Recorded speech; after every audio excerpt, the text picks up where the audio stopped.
Il est l'image du Dieu invisible.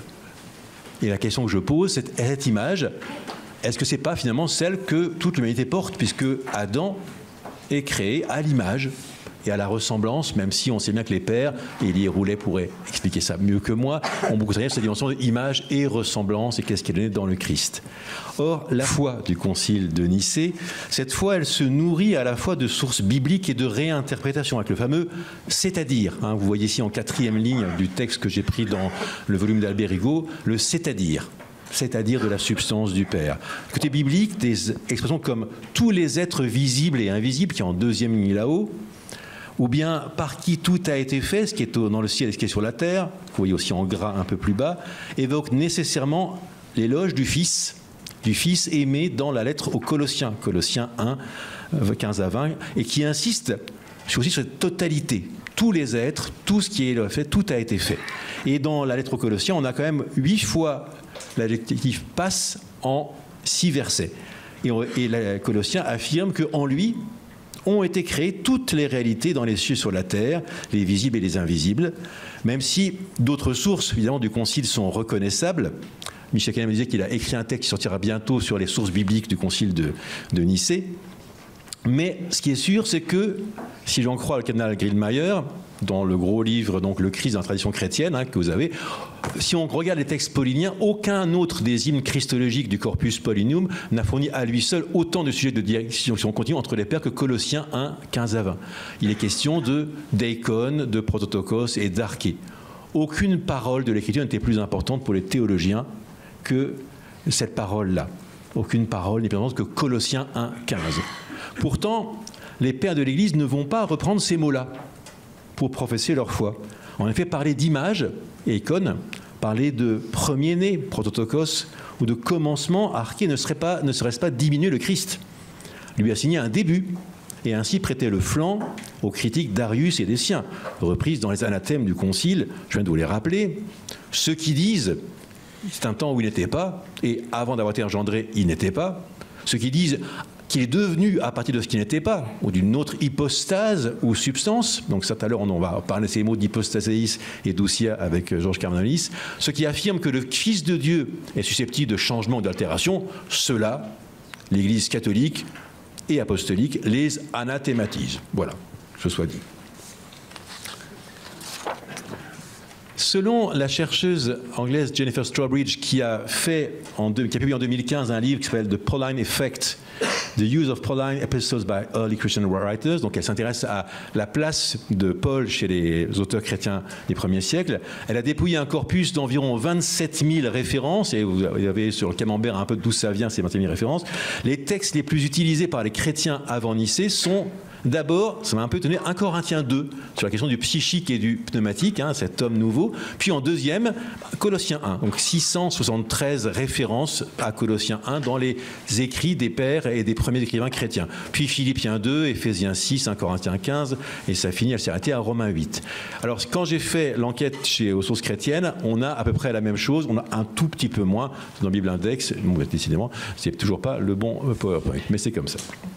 Et ce qu'elle dit, et c'est là qui m'a interpellé, c'est sa conclusion de son chapitre sur Colossiens 1, c'est ce qu'elle dit. Le problème avec Colossiens 1,15, donc le Christ est l'image du Dieu invisible, c'est que l'interprétation arienne de ce passage, et de Proverbes 8,22, pour défendre le Christ en tant que créature et non pleinement divin, était tout à fait plausible.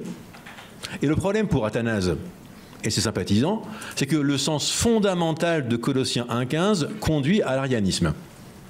Me l'a embêté. Cicéron, c'est ça, j'ai un gros problème avec mon texte. Donc, ma conférence est de démontrer que non, c'est pas vrai. Non, Colossiens 1,15 ne conduit pas nécessairement à l'arianisme. Mais c'est quand même ça qu'une chercheuse contemporaine dit, voilà, aujourd'hui, quand on lit Colossiens 1,15, Arius avait une lecture qui était tout à fait plausible de ce texte-là. Bon. Alors, c'est quoi ce texte de Colossiens 1,15 ? Donc, premier point, donc quelques repères juste sur Colossiens pour vous dire donc, que cette lettre aux Colossiens, donc c'est une courte lettre, on a 4 chapitres, on a 96 versets, qui est adressée à une communauté qui est dans la Turquie actuelle, vous voyez en bas de la carte, presque sur la côte, mais c'est à une 60aine de kilomètres d'Éphèse, qui est sur la côte, elle, et c'est une lettre que Paul écrit à une communauté qu'il n'a pas fondée. une communauté à laquelle il écrit à la demande de son compagnon de captivité, Épaphras. Bon, comme je le justifierai dans un commentaire à paraître dans la collection du CBNT au CERF, je pense, avec désormais une majorité d'exégètes, que cette lettre-là, elle est de Paul. Donc je pense que Colossiens est paulinienne et pas deutéro-paulinienne, et donc que je la daterai dans ce cas-là du milieu des années 50 et écrite depuis Éphèse. Voilà, donc c'est des positions qui sont discutées, mais je m'en expliquerai dans mon commentaire. De quoi s'agit-il pour les Colossiens? Il s'agit de les affermir. Affermir dans leur foi au Christ, d'autant plus que, d'après ce qu'il écrit, Paul, en Colossiens 2,18, les Colossiens rendaient un culte aux anges, la treskeia ton angelon. Ce culte des anges, c'est ça, je crois, qui explique pourquoi, au début de la lettre, c'est important de rappeler le rôle éminent du Christ, qui est au-delà de toute création. Et donc, il faut montrer son rôle éminent tant dans la création originelle, visible et invisible, que dans la nouvelle création, inaugurée par la résurrection de Jésus d'entre les morts. Alors, est-ce qu'il s'agit d'une hymne? Nous, on a l'habitude dans l'Écriture de dire l'hymne aux Colossiens. Alors, certes, dans Colossiens 3, Paul exhorte les Colossiens à chanter à Dieu par des psaumes, des hymnes, des chants spirituels. Donc, pourquoi pas voir dans nos textes un hymne poétique. Cependant, l'opinion majoritaire de la recherche contemporaine, en cherchant c'est quoi des hymnes, dit non. Non, on n'a pas affaire à une hymne grec classique adressé à un dieu, on ne parle pas au dieu, on ne l'invoque pas, on n'a pas non plus ce qu'il faut au niveau du rythme de la poésie. Donc on parle aujourd'hui non pas d'une hymne, mais de prose rythmée. Prose rythmée, plus qu'une hymne. Donc moi je l'appelle comme l'éloge, éloge du Fils bien-aimé du Père. Et donc je propose maintenant une traduction assez littérale du texte. Alors d'abord, vous avez vu, mon fond d'écran est un peu bizarre. Et voilà ce qu'il y a en fait au fond d'écran. Le fond d'écran, c'est le Codex Claromontanus, donc du VIe siècle, qui est, je crois, dû à Monsieur Théodore de Bèze, sauf erreur, c'est lui qui l'avait récupéré. Donc voilà. Et donc dans ce texte-là, j'ai mis quelques extraits de notre texte. Et donc vous voyez les deux objets qui sont entourés. Il y a Eikon au milieu de la ligne, et puis en dessous il y a Prototokos. Donc ça, c'est un exemple d'un manuscrit qui, lui, est à la fois grec et latin, ce qui est intéressant. Et je tiens à dire, le site qui est indiqué là est assez intéressant. On trouve tous les manuscrits les plus importants du Nouveau Testament.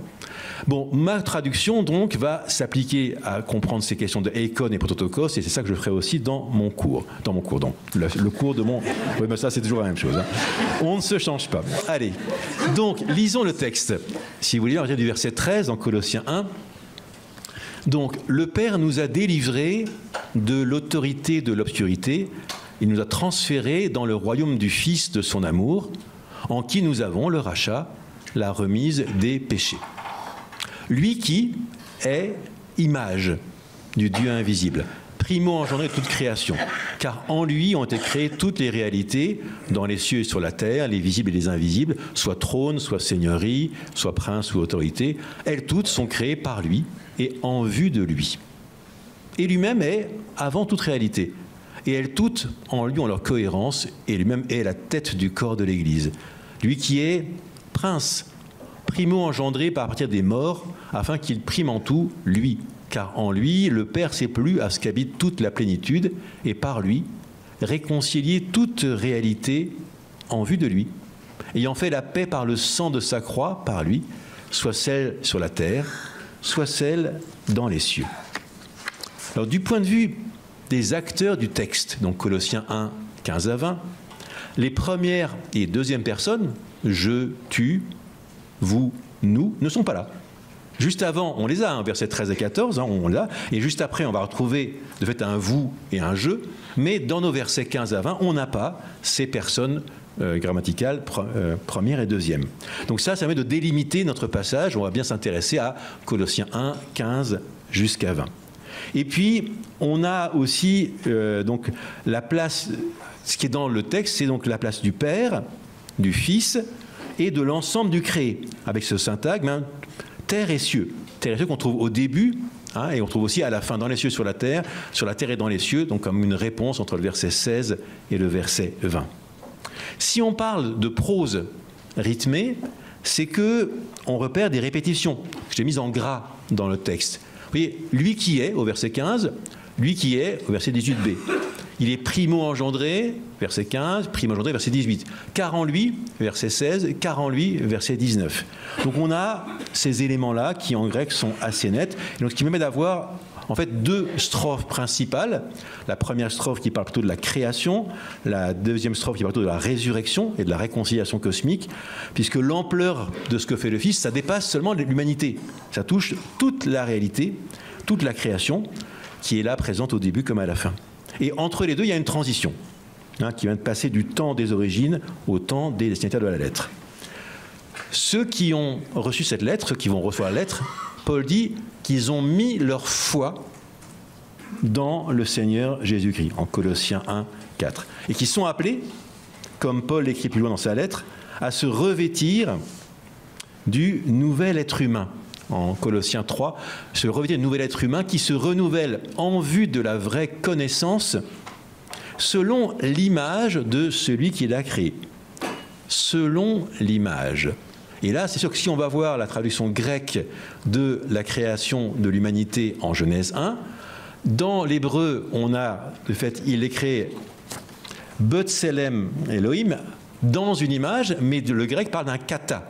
Kata eikon. Donc là, la citation qui est ici dans Colossiens 3, 10 évoque cette création selon l'image de celui qui l'a créé. Bon, et donc, on avait une humanité qui est créée depuis l'origine selon l'image de Dieu, ce qu'on a en Genèse 1, 27, et les croyants en Jésus, cette nouvelle humanité, ont une nouvelle création. Cette humanité renouvelée, cette humanité qui se renouvelle à l'image du Créateur, mais celui-ci, dans la logique de Paul, c'est Jésus. Le Créateur dont il s'agit là, c'est Jésus, c'est lui par qui tout a été créé. On l'a vu dans Colossiens 1, 16, c'est lui en vue de qui tout a été créé. Donc l'humanité croyante est à l'image du Fils lui-même qui est image du Dieu invisible. Mais alors, revenons à la question, est-ce que image, ça veut dire que c'est Adam? Est-ce que image, ça veut dire que, donc, le Christ serait donc simplement un nouvel Adam, donc par exemple lui aussi serait une créature, puisque Adam est créé.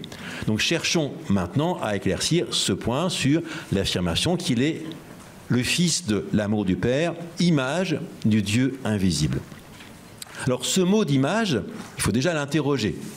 Donc il y a une thèse qui a été soutenue il y a 3 ans à Berne et qui était parue l'an dernier en Allemagne, chez Wundt, de Travis Niles, qui s'appelle « L'image du Dieu invisible ». Donc il consacre 300 pages à ces versets-là, versets 15 à 20, pour essayer de comprendre. Et ce qu'il explique dans sa thèse, c'est que, il compare les discours sur l'image qu'on trouve à l'époque de Paul. Donc il parle bien sûr de l'étage platonicien, il parle de la sagesse de Salomon, il parle de Qumran, de Philon, dont on parlera tout à l'heure, de Plutarque, de Dion Chrysostome, et puis de stoïciens. Et les conclusions de son enquête, c'est que personne, dans la littérature qu'il a publiée, on n'a jamais un humain qui est directement l'image de Dieu. Aucun humain n'est l'image de Dieu. Donc là, quelque chose qui est particulier. Colossiens dit il est l'image, et tout ça, en fait, il est comme une image, il est selon une image, il y a toujours une nuance. Tandis que là, il y a quelque chose de particulier à Colossiens. Colossiens est le seul de tous les textes de l'Antiquité à dire il est l'image.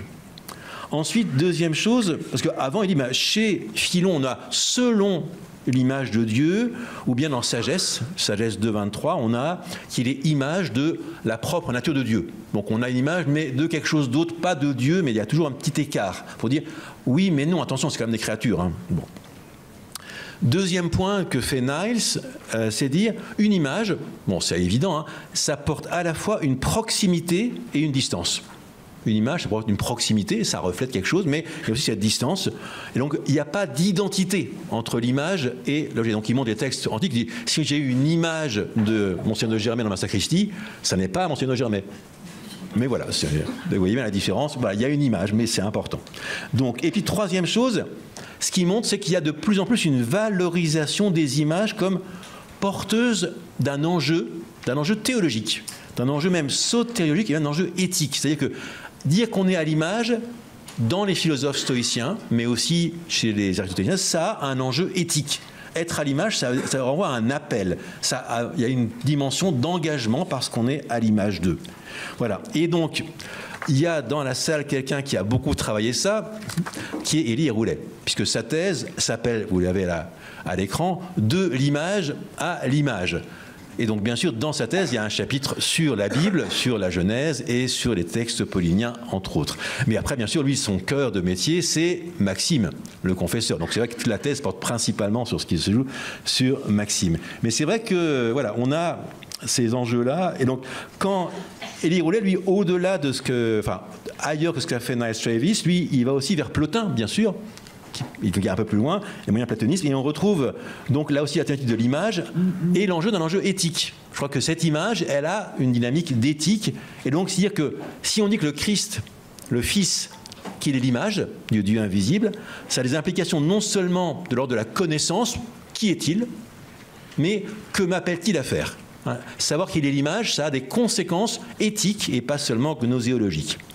Alors revenons donc au texte de Colossiens, où l'image du Dieu invisible, qui est le Fils, a été lue d'abord dans une ligne justement adamique, mais aussi dans une ligne sapientielle, et puis on verra la suite. Donc, pourquoi adamique ? Donc, je vous l'ai dit, dans la Genèse, Adam a été créé selon l'image de Dieu, Genèse 1, 27. Et que la filiation, elle-même, peut être associée à l'image. Si je prends la généalogie de Adam en Genèse 5, Adam, on dit qu'il est créé selon la ressemblance, et après il engendre. Il engendre 7, et on dit il engendrera à son image et à sa ressemblance. Donc, c'est fait que être fils, c'est porter l'image, déjà depuis Genèse 5. Et dans les textes pauliniens, on a à plusieurs fois de fait, ce parallèle entre Christ et Adam. Donc, je vous ai mis ici le texte de 1 Corinthiens 15, 44, qui va donc montrer qu'il y a une dimension de la première création en Adam, puis celle de la création ultime dans le Christ. Et donc, ce qu'il dit, Paul, c'est on est semé, donc on meurt, corps animé, donc avec un psyché, on est relevé, corps pneumatikos, corps selon l'esprit. S'il y a un corps animé, il y en existe aussi un selon l'esprit. C'est ainsi qu'il est écrit, le premier homme, Adam, devint âme vivante, mais le dernier Adam, esprit qui vivifie. Donc là, vous voyez le parallèle entre le premier Adam, à qui Dieu a donné la vie, et le dernier Adam, qui est le Christ, et qui n'est pas un esprit qui a reçu la vie, mais qui lui la donne. Lui, il est vivifiant. Donc la différence, esprit-âme, enfin âme-esprit, et puis là, vivant et vivifiant. Et donc là, la supériorité, ce parallélisme entre Adam et le Christ. Et Paul continue, ce n'est pas d'abord celui qui est selon l'esprit, mais l'animé. Ensuite vient celui qui est selon l'esprit, c'est-à-dire le Christ. Le premier homme fait de la poussière de la terre, le deuxième est du ciel. Donc là encore, ce parallèle entre un premier Adam et un deuxième Adam. Et tel celui qui est fait de poussière, donc Adam, tel ceux qui sont faits de poussière. Et tel le céleste, tel les célestes. Et selon que nous avons porté l'image de Adam, nous porterons aussi l'image du Christ, l'image du ciel. Donc là, on a vraiment cette image de cet Adam, ce nouvel Adam, ce dernier Adam, qui est là posé. Et cette image qu'on va porter, on l'a aussi dans Romains 8, où Paul s'exclame, ceux qu'il a connus d'avance, il les a aussi prédéfinis à être conformes à l'image de son Fils pour qu'il soit, pour lui, primo engendré parmi de nombreux frères. Christ, donc, dernier Adam, Christ, deuxième Adam, Christ dont les humains porteront l'image dans la résurrection. Et cette image-là donc, est proche de ce qu'on trouve en Colossiens 3.10, on a dit, avec cette idée que l'homme nouveau va porter l'image. Sauf que dans Colossiens, c'est déjà fait. Colossiens, c'est déjà effectué. Ceci dit, dans 2 Corinthiens 3, Paul dit, nous tous, qui réfléchissons à la gloire du Seigneur, nous sommes métamorphosés à son image de gloire en gloire. Donc il y avait une deuxième slide qui prévoyait ça. Alors, j'ai perdu mon fil. Donc, Romains 5 aussi est l'autre endroit majeur où Paul compare le Christ à Adam. Donc un long développement, un long parallélisme entre le Christ et Adam, et là où le péché a abondé, la grâce a surabondé. Mais, dans Colossiens, oui, il y a une nouvelle création, mais il y a, dans les textes de Romains ou de Corinthiens, il n'y a rien qui évoque la création de l'univers. Donc, ça veut dire qu'il y a, dans ces textes-là, il n'y a rien qui rende compte du rôle du Fils dans la première création. Or, c'est bien ce qui se passe dans Colossiens 1. Donc, Jean-Noël Aletti, dans son commentaire sur Colossiens, écrit « Il faut absolument refuser l'interprétation adamique ». Donc, si on veut lire Colossiens 1, la lecture adamique ne va pas. Et pourtant, les pères, c'est ce qu'ils vont faire. Mais on en parlera tout à l'heure. Et cette position est partagée par les commentateurs contemporains. Là, j'ai mis quelques commentateurs que j'ai consultés, qui n'évoquent le lien Adam-Christ que pour dire qu'il ne vaut pas ici. Oui, dans d'autres textes pauliniens, ça marche, mais pas dans le contexte de Colossiens, parce que l'enjeu, il est cosmique. L'enjeu, c'est les anges. L'enjeu, c'est les puissances célestes. Donc, ce n'est pas le rapport à Adam qui va faire quoi que ce soit pour les Colossiens. Il faut que ce soit situé dans l'univers créé, visible et invisible. C'est là-dedans que l'autorité de Christ doit se manifester. Alors, il y a une deuxième ligne, et c'est dommage que j'ai plus ma diapositive, là, quelque part ailleurs, c'est la ligne sapientielle. Donc, on va dire, ok, c'est pas Adam, mais il y a autre chose qui peut nous aider au niveau de la création, c'est la sagesse, puisque Paul évoque que le Christ est illumination de l'évangile de la gloire du Christ, 2 Corinthiens 4.4, cet évangile qui est image de Dieu. Image de Dieu. Donc 2 Corinthiens 4.4, il dit le Christ est image de Dieu par son rayonnement, par sa lumière. Et ça, il continue en 2 Corinthiens 4.6, le Dieu qui a dit que les ténèbres, lumière brille, il a brillé dans nos cœurs pour illumination de la connaissance de la gloire de Dieu sur le visage de Jésus-Christ. Et Élie, dans sa thèse, écrit « L'image n'est pas seulement une reproduction, l'image n'est pas seulement une reproduction immédiate et fidèle, mais elle est une empreinte étincelante. » Empreinte étincelante. Et cet étincellement, il est mis en relation avec la sagesse. Parce que la sagesse, en Sagesse 7, 26, on dit qu'elle est rayonnement de lumière éternelle, elle est miroir sans tache de l'énergie de Dieu, elle est image de sa bonté. La sagesse est image. Image de Dieu. Image de sa bonté. Et Philon d'Alexandrie, dont on parlera tout à l'heure, dit la sagesse, elle est elle aussi commencement et image et vision de Dieu. La sagesse comme commencement. Et donc là, la sagesse, elle a un rôle dans la création. Donc si on veut regarder pourquoi est-ce que Paul aux Colossiens parle de la création et du Christ, là, l'image du Christ sagesse, ça c'est intéressant. Et donc les patriciens, les pères de l'Église vont aussi faire ça. Et donc là, on pourrait avoir cette ligne donc de penser l'image du côté de la sagesse. Parce qu'on a bien sûr Proverbe 8, 22, dont parlait tout à l'heure la collègue Strawbridge, qui dit « Le Seigneur m'a créé, principe de ses chemins ». Mais justement, il m'a créé. Le mot grec, c'est ektisen. Donc là, on trouve, oui, quelqu'un qui est à côté de Dieu pour la création de l'univers, mais créé. Et dans le combat avec Arius, évidemment, ça ne coche pas les cases, là. Ou bien, Siracide 1.4, la première de toute réalité fut créer la sagesse. Ah, c'est le commencement. La sagesse comme commencement. Et donc, bien sûr, si on va trop loin dans le lien Christ-sagesse, on va faire du Christ une créature. Or, si je reprends le texte de Colossiens, ce qui est net, c'est que au verset 16, on dit « En lui, tout a été créé ». Donc, c'est dire qu'il ne fait pas nombre avec les créatures. Donc, puisqu'on a ça, et donc, il ne fait pas nombre, il n'est pas de l'ordre des créatures. Donc, il est, oui, premier-né, mais il faut aussi qu'on s'explique sur ce mot de premier-né, dans le sens qu'on verra juste après. Alors, je me suis dit, bon, ben, qu'est-ce qu'on dit aujourd'hui parmi mes chercheurs, les chercheurs contemporains sur Colossiens? Qu'est-ce qu'ils disent? Là, c'est quelques-uns des commentaires récents, vous voyez, de 2015, 2016, 2018, 2022, en attendant que d'autres les publient en français dans quelques temps. Pour Aletti, Jean-Noël Aletti, le Fils, c'est celui qui fait connaître. C'est celui par qui Dieu se fait connaître. C'est celui par la médiation duquel, donc il est médiateur d'une connaissance. Il est médiateur de la connaissance. Donc cette dimension de révélation, donc le Christ comme révélation du Père, image qui révèle le Père, c'est aussi ce qu'on trouve chez Buscemi, donc il y a un chercheur qui vit à Jérusalem, ou McKnight aussi. Mais McKnight, il voit qu'il y a un enjeu anthropologique.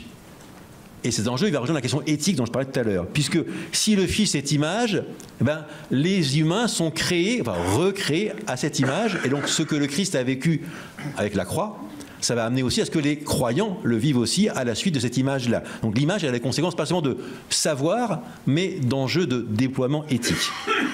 Pour White, comme Müller, là, il écrit en allemand, ça indique simplement le statut du Fils, sa proximité.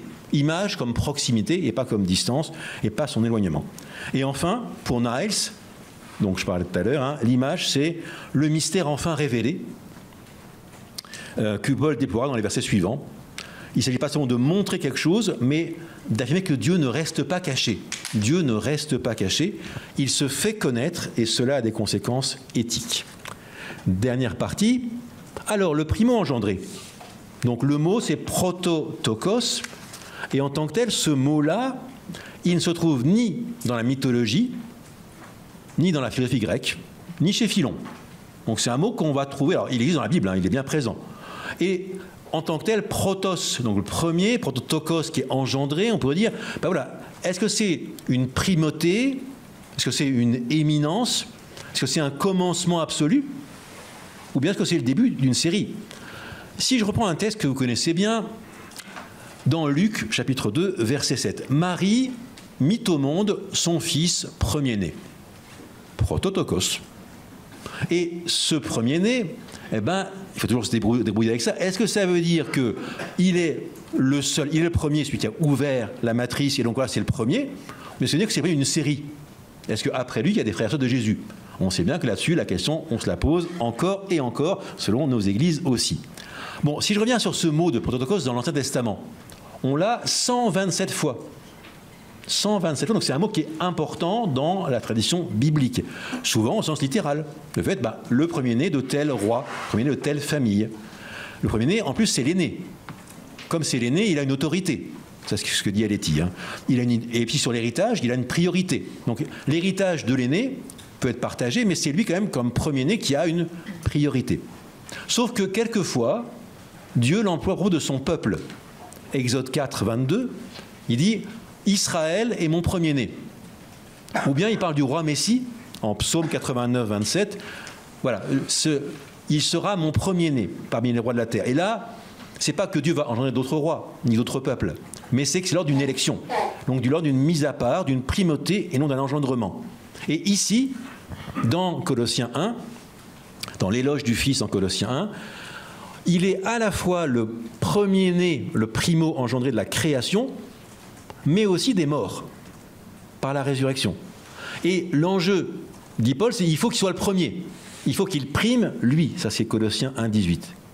Mais c'est vrai que la résurrection entre les morts, elle ouvre la porte à beaucoup d'autres. Puisque le Christ est en tête de beaucoup de frères. On l'a vu dans Romains 8. Il est là, l'image, pour que beaucoup après lui soient ses frères. Mais ce deuxième primat, hein, on pourrait dire, puisque dans la résurrection, il est le premier de plus d'une multitude, alors dans la création aussi. Si on interprète les deux prototokos. Donc l'idée, ce serait de dire, on pourrait croire que le premier prototokos va aussi ouvrir une série. Il est le premier des créatures. Et aujourd'hui, les témoins de Jéhovah ont cette théologie-là. C'est la première créature d'une série de créatures. C'est un ange que vous voulez, mais ce n'est pas Dieu. Donc, et ça, voilà, c'est la logique. Pour dire, si on bascule premier de la résurrection qui ouvre une série à premier de la création, on peut dire, voilà, il fait partie de la série. Sauf que le verset 16 dit que non. Puisque le verset 16 dit qu'il n'est pas de l'ordre de la création, puisque toutes choses ont été créées en lui. Donc, contrairement à la sagesse, qui est le principe des œuvres de Dieu, le Fils de l'amour n'est pas une œuvre. Le Fils de Dieu n'est pas une œuvre de Dieu, il n'est pas créé. C'est ce que dira le Concile. Il précède la création et surtout, il lui est supérieur. Donc c'est que prototokos, c'est l'éminence qui est en jeu. Ce qui est essentiel dans le contexte ici de Colossiens et du culte rendu aux anges, aux puissances, principautés, trônes, domination. Mais il est au-dessus de tout ça parce qu'il est avant, il est au-delà. D'où cette nomination-là. Il s'agit de préparer les Colossiens à dire celui qui est mort sur la croix, celui qui est ressuscité, il est infiniment plus que ça. Il est infiniment le souverain, il est au-delà, il est prééminent, il est le Seigneur. Donc c'est pour ça que... Alors, du point de vue de la réception, là je prends c'est Raniero Cantala Messa qui montre qu'il y a deux lignes de réception chez les pères de Colossiens 1, donc dans son ouvrage Talkerigma Dogma qui est cité par Élie. Donc, d'un côté, il y a une ligne qui va avec Irénée et Tertullien, puis Marcel d'Ancire, Théodore de Mopsuès, jusqu'à Nestorius. Cette tradition-là, qui est plutôt antiochienne et irénéenne, elle cherche du côté du Nouvel Adam.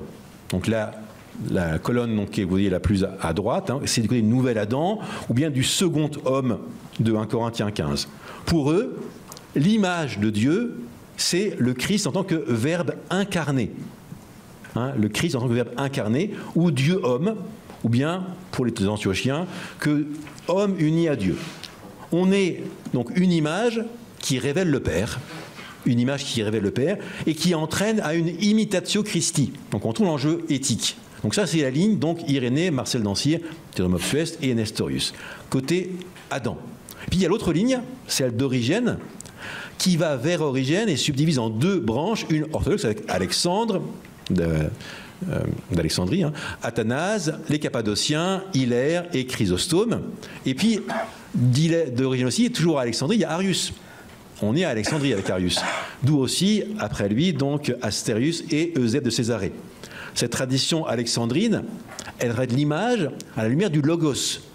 Pour elle, l'image de Dieu est le Christ en tant que Dieu. Présentement, il est le Verbe préexistant. Il s'agit donc d'une image, écoutez bien, d'une image invisible.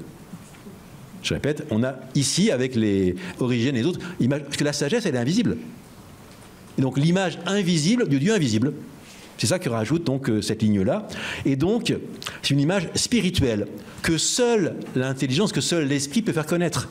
Donc, et évidemment, après la crise arienne, eh ben, on mettra moins l'accent sur la révélation que sur une participation à l'immortalité par contemplation, par assimilation au Verbe. Et ce qui fait que Élie, dans sa thèse, écrit ça.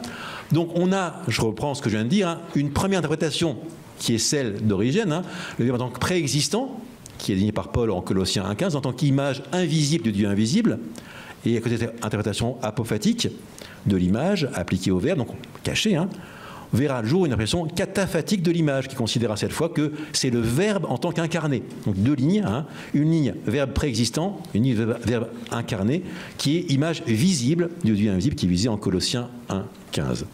Or, ce que montre Jennifer Strawbridge, dans sa réception, dans la manière d'analyser Colossiens 1,15, c'est que tant qu'il s'agit de raisonner avec des non-chrétiens, eh ben, le texte de Colossiens 1,15, il est précieux pour maintenir que Dieu n'a pas de corps, que Dieu est incorporel. Et ça, c'est précieux, et qu'il est pourtant manifesté. Donc l'image manifeste le vrai Dieu. Et voilà. Et donc ça, c'est. Et puis en même temps, manifeste le lien entre le Père et le Fils pour l'extérieur. Mais dès que l'argumentation devient interne au christianisme, avec Arius, et que l'image est considérée non pas comme une révélation, mais comme une infériorité, car c'est aussi ça que l'image, chez Platon, pourrait dire, hein, et bien, à ce moment-là, et premier-né, ça évoque aussi, tu prends une série dans la création, à ce moment-là, les arguments de Tertullien ou d'Origène sur l'unité du Père et du Fils ne fonctionnent plus. Ce qui amène Athanase à proposer une nouvelle herméneutique du texte. Et elle écrit, les textes scripturaires ne peuvent être que le point de départ des enseignements théologiques.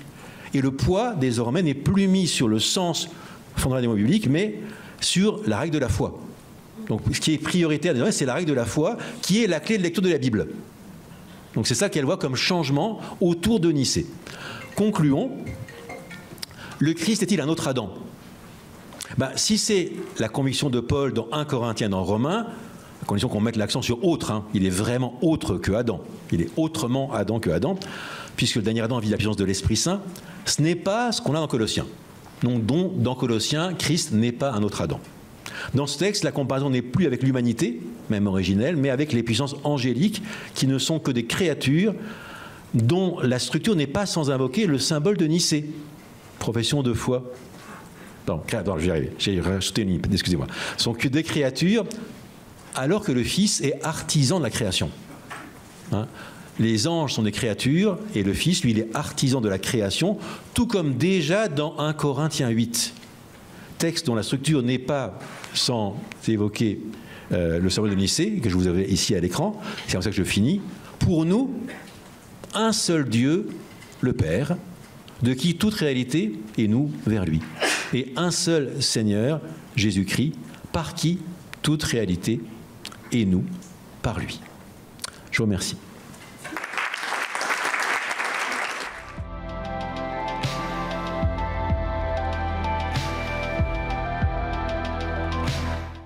Le Concile de Nicée a été un événement intra-ecclésial au sein d'un empire qui était devenu tolérant vis-à-vis du christianisme.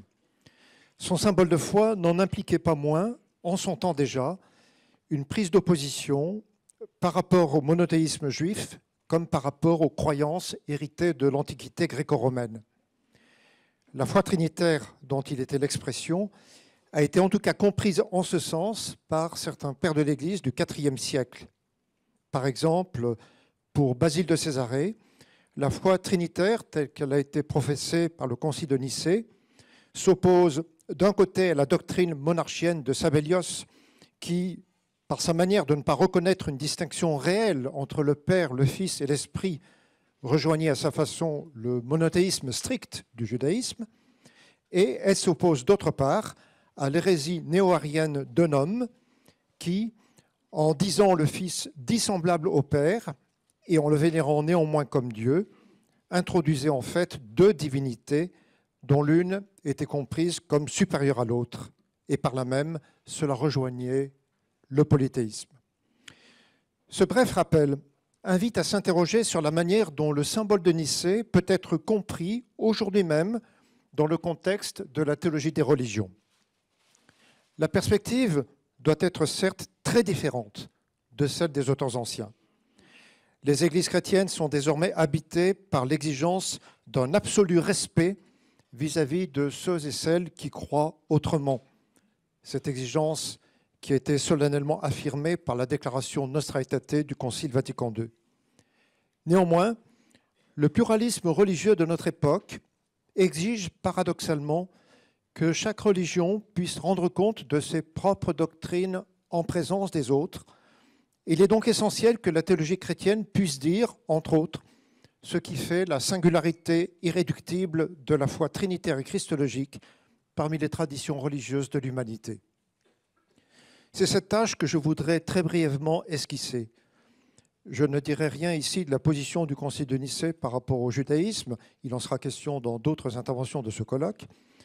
Je tenterai par contre de dire les enjeux du symbole de Nicée par rapport à la doctrine coranique, puis par rapport aux grandes religions de l'Inde et de l'Extrême-Orient. La première question qui se pose concerne la présentation du symbole de Nicée dans le contexte du dialogue avec l'islam. Cette question semble particulièrement difficile, car nous sommes ici en présence, il faut le reconnaître, de deux options très différentes.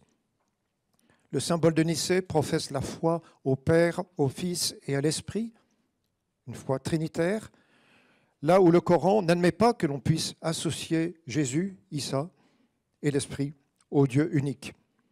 En d'autres termes, la foi trinitaire telle qu'elle est confessée à Nicée est perçue par l'islam comme une forme de trithéisme, donc comme une forme de retour au polythéisme que le prophète Mohammed entendait justement combattre. On ne peut évidemment s'attendre à ce qu'une nouvelle herméneutique du symbole de Nicée permette de surmonter la divergence entre la foi trinitaire des chrétiens et le monothéisme de l'islam. Mais on peut au moins plaider pour qu'une présentation correcte de ce symbole aide à dépasser des malentendus à ce sujet. Et nous sommes notamment encouragés dans ce sens par une remarquable étude du théologien Karl Rahner dans les toutes dernières années de sa vie. Cette étude, dont la première version remonte à 1978, porte le titre « Unicité et Trinité de Dieu en dialogue avec l'islam ». Bien que cette étude ne fasse pas explicitement référence à Nicée, elle mérite d'être ici convoquée en raison du précieux éclairage qu'elle apporte à notre sujet. Rahner rappelle tout d'abord que le christianisme est principalement et non de manière secondaire une religion monothéiste, comme le sont le judaïsme et l'islam. Par la suite, il avance sa thèse fondamentale, je cite, « La doctrine de la Trinité ne peut pas et ne doit pas être comprise comme un ajout ou un affaiblissement du monothéisme chrétien, mais peut et doit être compris comme sa radicalisation. » Pour fonder cette thèse, Karl Rahner reprend dans un premier temps ce qu'il avait déjà soutenu dans un écrit antérieur sur la Trinité, à savoir que l'expression « trois personnes », même si elle est légitime au sens où elle est utilisée par la tradition bien comprise, cette expression néanmoins est souvent entendue de manière erronée, dans la mesure où elle risque de faire penser à, comme dit Rahner, trois centres d'agir spirituels se rapportant l'un à l'autre et reliés l'un à l'autre comme tels, et cela au détriment de l'unicité divine. La confession de foi chrétienne doit plutôt se comprendre ainsi, étant présupposé que la Trinité économique et la Trinité immanente et réciproquement. Il existe pour la foi chrétienne, je cite Rahner, deux donations absolument radicales, définitives et indépassables, des modes d'être du Dieu un dans le monde, ce que nous appelons justement le logos et l'esprit. Et ces modes d'être, je cite, ne doivent pas être pensés comme des modalités médiatrices qui seraient différentes du Dieu un, sinon elles renverraient à un Dieu qui resterait en soi toujours lointain, mais elles ne communiqueraient pas Dieu lui-même dans sa réalité la plus intime. Or, poursuit Rahner, le logos et l'esprit sont bien Dieu lui-même. Il n'y a donc pas là un affaiblissement ou un obscurcissement du monothéisme correctement compris, mais sa radicalisation. Le logos et l'esprit, qui sont des modes d'être du Dieu unique, sont de fait divins au sens strict du terme. L'argumentation de Karl Rahner trouverait précisément un point d'appui fondamental dans une juste interprétation du symbole de Nicée. En effet, comme l'a bien montré Ignacio Ortiz de Urbina, la formule « Nous croyons en un seul Dieu Père et en un seul Seigneur Jésus-Christ et en l'Esprit Saint » ne doit pas être entendue au sens où il y aurait d'abord l'affirmation d'une seule nature divine, puis la distinction du Père, du Fils et de l'Esprit. En réalité, la formule doit se comprendre d'emblée comme une confession de foi trinitaire qui, loin de venir après l'affirmation monothéiste ou d'être simplement juxtaposée à celle-ci, en est plutôt le déploiement. Il y a un seul Dieu Père qui se donne en son Fils et par l'Esprit, selon ce qui ressort de l'histoire même de la révélation chrétienne. Le symbole de Nicée présuppose ainsi, je cite Ignacio Ortiz de Urbina, une conception génétique de la divinité qui jaillit du Père et se répand tout entière dans le Fils et le Saint-Esprit. Présenter ainsi ce symbole de foi a le mérite de souligner, dans le cadre du dialogue avec l'islam, que ce symbole n'entend aucunement renoncer à l'affirmation monothéiste. Certes, la divergence entre les deux religions n'est pas pour autant oubliée, mais on comprend mieux qu'elle ne réside pas là où on est souvent porté à la placer. Cette divergence ne tient pas au fait que le christianisme romprait avec le monothéisme, mais au fait que, à ses yeux, la transcendance du Dieu unique est celle d'un Dieu qui, sans cesser d'être Dieu, se communique dans l'histoire par la médiation de son logos et de son esprit. Une herméneutique contemporaine du symbole de Nicée n'ignorera évidemment pas la différence qui existe sur ce point entre la doctrine chrétienne et la doctrine coranique, mais elle aidera au moins à surmonter des malentendus en montrant que la confession de foi chrétienne, loin d'induire quelque forme de retour au polythéisme, doit être bien plutôt comprise, selon les termes de Karl Rahner, comme une radicalisation de l'affirmation monothéiste, l'unicité de Dieu ne se manifestant pas simplement par sa transcendance, mais par le fait que le Dieu unique, si je puis dire, transcende sa propre transcendance en se communiquant lui-même par la médiation de son logos et de son esprit, ceci n'étant ni d'autres dieux, ni des créatures subordonnées à Dieu, mais les médiations elles-mêmes divines du seul et unique Dieu. Il importe à présent de se tourner vers les religions qui sont apparues en Inde et dans l'Extrême-Orient. La portée du symbole de Nicée ressort tout d'abord d'une comparaison avec une image chère à l'hindouisme, celle de l'avatar ou des avataras. Ce mot « avatar », qui signifie originellement la descente, désigne la manifestation ou l'incarnation d'une divinité sur terre. Cela pour l'établissement ou pour la restauration de la loi éternelle qui régit l'ordre des choses, le dharma. Les traditions sont certes diverses sur ce point. Les disciples du dieu Vishnu en particulier croient en tout cas que la divinité a plusieurs avatars, 10 avatars, dont les plus importants sont Rama, et Krishna. Et il y a bien, dans ce dernier cas, la représentation d'un être qui est divin et qui, tout en restant lui-même, descend parmi les humains et prend forme humaine parmi eux. On comprend dès lors que cette doctrine de l'avatar ait retenu l'attention de théologiens chrétiens soucieux de présenter leur foi en Inde dans le contexte religieux de l'hindouisme. On en a un exemple avec le théologien indien Michael Amalados dans son livre « Jésus asiatique ». Après avoir rappelé que le missionnaire jésuite Roberto de Nobili avait jadis utilisé la notion d'avatar pour désigner l'incarnation de la parole divine, Michael Amalados souligne que les Indiens peuvent effectivement considérer Jésus de cette manière. C'est, dit-il, le point de départ religieux et culturel indien pour étudier l'expérience de Jésus en tant que personne humaine et divine. Certes, Michael Amalados critique l'usage du mot consubstantiel et l'approche grecque, comme il dit, lui apparaît comme dichotomique parce qu'elle lui semble supposer une séparation entre Dieu et l'homme, des concepts jugés antinomiques. Et par suite, selon Michael Amalados, cette approche grecque, je cite, ne sait pas comment rassembler ce qu'elle a ainsi distingué. L'image de l'avatar dans la tradition indienne lui semble au contraire échapper à une telle dichotomie. Elle affirme que Dieu, de diverses façons, peut manifester la divinité dans et à travers le monde et les humains. Michael Amalados n'entend pas pour autant assimiler toutes les manifestations du divin. Je le cite, « Bien qu'il existe plusieurs avatars de Dieu, nous, chrétiens, pensons que Jésus-Christ n'est pas un avatar comme les autres, nous le considérons comme une incarnation. » Mais de nouveau, Michael Amalados critique la tradition grecque, non pas certes parce qu'elle serait fausse, mais parce qu'elle lui semble réduire le divin et l'humain à des essences ou à des natures, et que par là même, elle perd à ses yeux la densité du divin et de l'humain et leur perpétuelle interaction.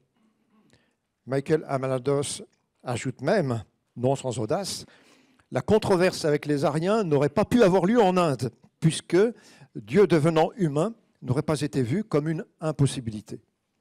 Amalados conclut en soulignant que Jésus est certes divin, mais que cela n'exclut pas une pluralité de manifestations ou de médiations, même si elles participent toutes au projet de Dieu dans le Christ et dans l'Esprit.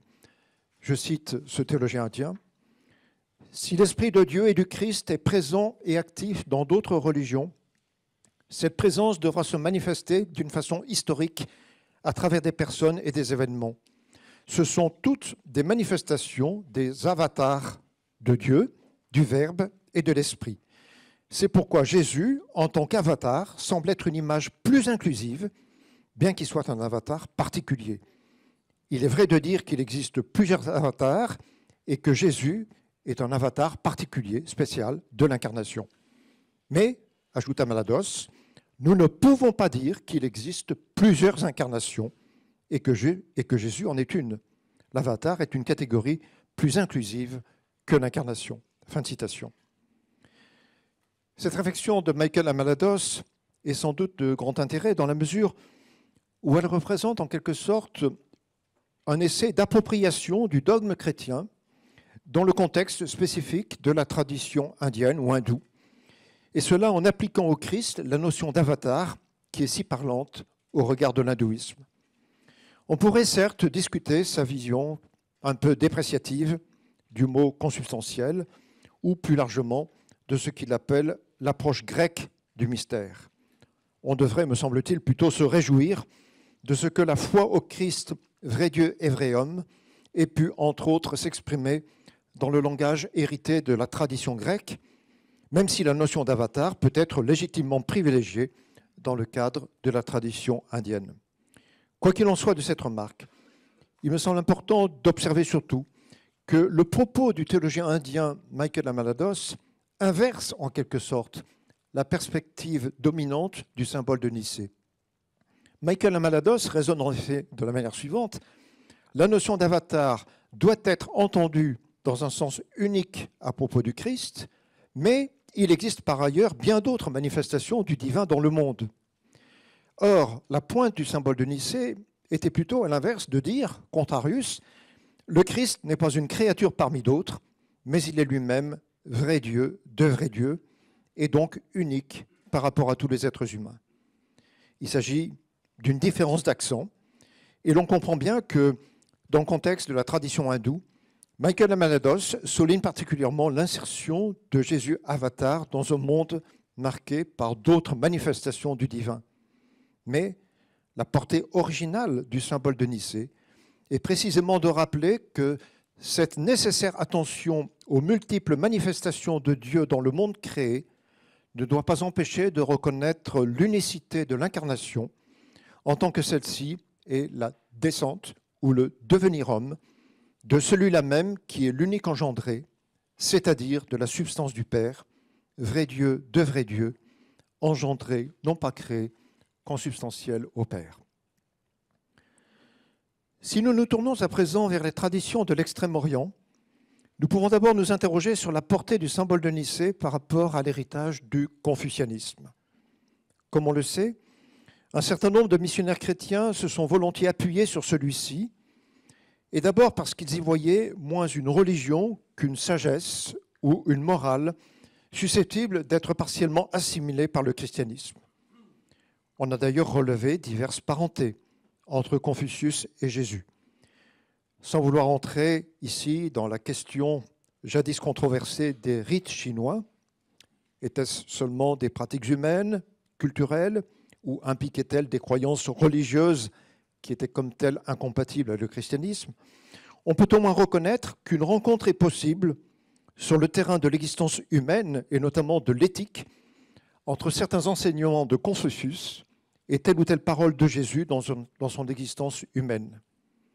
On comprend en tout cas que des chrétiens aient pu au moins trouver dans le confucianisme une certaine forme de préparation évangélique, pour parler comme Eusèbe, préparation évangélique analogue en quelque sorte à celle que les pères de l'Église ou certains d'entre eux discernaient dans des écrits de l'Antiquité grecque. Mais il faut bien reconnaître que le symbole de Nicée, même s'il fait référence à l'humanité du Fils, disant de lui qu'il s'est fait homme, le symbole de Nicée transmet une révélation d'un tout autre ordre. Jésus n'est pas simplement un sage qui entendrait respecter la volonté du ciel, mais en lui s'accomplit pleinement la rencontre ou l'harmonie du ciel et de la terre. Il est la présence du ciel sur la terre, il est lui-même du ciel avant d'être de la terre, puisqu'il est consubstantiel au Père, ou pour le dire dans un langage plus parlant en contexte chinois, il est un avec le Seigneur dans les hauteurs, Shangdi en chinois. On pourrait s'attendre à ce que la doctrine transmise par le symbole de Nicée rencontre des formulations plus comparables dans le taoïsme, non seulement parce que celui-ci est proprement une religion et non pas simplement une sagesse, mais en raison de ce qui est son énoncé le plus fondamental, formulé au chapitre 42 du Tao Te Ching, le livre du Tao et de sa vertu, je cite, « Le Tao engendre le 1 engendre le 2 engendre le 3 produit les 10 000 êtres, les 10 000 êtres s'adossent au yin et embrassent le yang, l'harmonie naît au ki du vide médian. » Ce texte célèbre présuppose une notion qui existait en Chine depuis des temps très anciens, la notion de ki, le tsi, que l'on traduit habituellement par souffle, une sorte d'équivalent du mot grec pneuma. Cette notion de ki, tsi, désigne une force en laquelle coexistent les énergies complémentaires du yang, la force active, et du yin, la douceur réceptive. En fait, on peut reconnaître, non pas certes une identité, mais disons au moins une certaine homologie entre le schème de pensée taoïste, d'une part, la fécondité du Tao, l'1, le 2, le 3, et la production du monde. Donc une certaine homologie entre ce schème de pensée taoïste, d'une part, et d'autre part, le mouvement du symbole de Nicée, le Père Tout-Puissant, le Fils qui lui est uni et par qui tout a été fait, et enfin l'Esprit qui qui est lui aussi objet de foi. À quoi il faut ajouter que le terme Tao est lui-même ambivalent. Il désigne d'abord le chemin, mais il désigne aussi ce qui est à l'origine de tout. Alors, comment ne pas penser ici au Christ joannique, qui se révèle comme le chemin, Jean 14, 6, je suis le chemin, et qui, selon le prologue de l'Évangile, est lui-même l'incarnation du Logos, qui était éternellement auprès de Dieu. Il est précisément révélateur que certains missionnaires, à l'époque moderne, n'aient pas hésité à traduire le mot Logos par le terme Tao. Certains d'entre eux ont même traduit le nom de Dieu par Tao, au lieu de le traduire par l'expression Seigneur du ciel, qui était plus traditionnelle en contexte chinois. Mais sur ce fond, se détache précisément la portée unique du symbole de Nicée. D'une part, en effet, ce symbole affirme l'identité entre un homme de notre histoire et l'être même de Dieu, ce que ne fait évidemment pas le taoïsme. D'autre part, ce Dieu de Jésus-Christ est un Dieu personnel, tandis qu'on ne peut se représenter le Tao comme quelqu'un à qui l'on pourrait s'adresser. Ces différences n'empêchent pas de reconnaître l'importance de la réflexion taoïste sur le chi, le qui. Il est en tout cas précieux d'entendre l'insistance du taoïsme sur le dynamisme qui marque la genèse de l'un, du deux et du trois, ainsi que sur le mouvement qui permet la production du monde. Et cela peut avoir des incidences sur la manière même de comprendre en christianisme la vie trinitaire ainsi que la création du monde. Mais les considérations précédentes n'en aident pas moins à saisir comment le symbole de Nicée exprime à sa manière le propre de la foi chrétienne. Et là même où la théologie chrétienne peut reprendre à son compte telle ou telle expression du livre, du Dao et de la vertu, ce qui est sûrement important, précieux en monde chinois, elle ne peut le faire que pour traduire par cette voie même la révélation néo-testamentaire tout à fait originale d'une union radicale entre le Christ et son Père. Quant à la portée du symbole de Nicée par rapport au bouddhisme, elle ressort d'abord d'une comparaison entre Jésus le Christ et Gautama le Bouddha. Dans un cas comme dans l'autre, nous sommes en présence de deux existences historiques. Tous deux sont nés un jour du temps, tous deux ont mené une vie humaine. Mais l'issue a été toute différente. Gautama, après avoir atteint l'éveil, a poursuivi son existence et a connu une mort qui a été comprise dans la tradition bouddhique comme une extinction complète de son être. Et s'il a malgré tout survécu, c'est seulement en tant que maître vénéré, enseignant aux humains la voie de la délivrance. La mort de Jésus, elle, a été au contraire le chemin même de ce que la tradition chrétienne appelle tantôt son éveil, tantôt sa résurrection, et qui est en tout cas le don d'une vie plus forte que la mort. Selon les termes même du Concile de Nicée, il est ressuscité le troisième jour et monté aux cieux, viendra juger les vivants et les morts. Jésus ne survit donc pas simplement comme un maître qui enseigne la voie de délivrance, mais comme quelqu'un qui demeure vivant jusqu'à la fin des temps. Surtout, cette différence même est révélatrice de ce qui, dès le commencement, distingue Gautama et Jésus. Le premier est une créature, le second est, selon les termes de Nicée, engendré, non pas créé. Dire cela n'est aucunement diminuer la grandeur historique du Bouddha et de ce qu'il a accompli sur cette terre, en particulier par son immense compassion vis-à-vis de tous les vivants. Dire cela, c'est simplement prendre acte de la distance entre la compréhension que les bouddhistes ont traditionnellement de Gautama et celle que les chrétiens ont de Jésus. L'un, Gautama, est un homme exceptionnel, l'autre, Jésus, est inséparablement vrai homme et vrai Dieu. La question est cependant plus complexe, car dans le bouddhisme du grand véhicule, le Bouddha en est venu à faire l'objet d'une véritable dévotion, comme s'il était lui-même reconnu comme un Dieu. Le père Henri de Lubac, ancien professeur des facultés catholiques de Lyon, le père Henri de Lubac l'a jadis montré à propos du culte d'Amida Amitabha au Japon. Certains textes, d'ailleurs, n'évoquent pas seulement la grandeur du Bouddha ainsi vénéré, mais certains textes bouddhiques parlent même d'une descente d'Amida venant par compassion à la rencontre de ses dévots. En première approche, on pourrait déceler ici quelque analogie avec ce qui est dit par le Concile de Nicée sur le Fils qui, alors même qu'il est vrai Dieu de vrai Dieu, est descendu et s'est incarné. Cependant, cette apparente proximité dissimule en fait une divergence fondamentale. Je cite le père de Lubac. Amida, en tant qu'être d'abord distinct et personnel, se résorbe dans un absolu transcendant toute connaissance. Lorsqu'il se montre à son dévot sous son aspect individuel, il ne prétend même pas à la divinité. Par son origine et par son rôle, il est encore un être essentiellement semblable à nous. Lorsque, au contraire, il prend des proportions plus vastes, devient un être surnaturel et semble commencer à revêtir une dignité divine, c'est pour inaugurer un processus au terme duquel il s'évanouit comme un fantôme.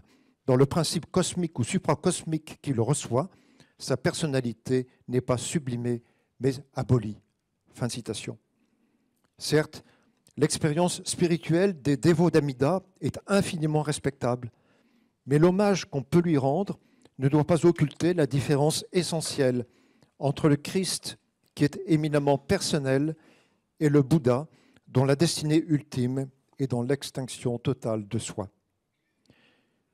Comment conclure ces quelques réflexions, sinon en soulignant l'importance et la gravité des questions ainsi soulevées? Je suis bien conscient d'avoir pu seulement entrouvrir un chantier immense qui exigerait de beaucoup plus ample développement. J'espère avoir rendu au moins sensible à l'exigence qui s'impose aujourd'hui à la théologie chrétienne. Il ne s'agit plus seulement d'expliquer le symbole de Nicée dans son contexte historique, même si cette tâche demeure évidemment nécessaire. On ne peut davantage se contenter de dire les enjeux de la commémoration de Nicée pour l'unité des chrétiens, même s'il faut bien évidemment se réjouir que les diverses églises, disposant là d'un patrimoine commun, puissent trouver dans une telle commémoration un élan renouvelé pour le dialogue œcuménique. Mais il importe aussi, aujourd'hui, en 2025, et sans doute dans les années qui suivront, de présenter le symbole de Nicée dans l'horizon du pluralisme religieux qui caractérise notre âge de mondialisation, non point, certes, par manque de respect pour d'autres traditions qui sont elles aussi en droit de faire comprendre leurs propres croyances et doctrines, mais plutôt parce qu'un authentique dialogue avec ces traditions aide justement à préciser, par comparaison ou par contraste, l'originalité propre de la foi au Christ qui a été transmise par le symbole de Nicée et dont la signification exige d'être explicitée au regard même des autres religions. Je vous remercie.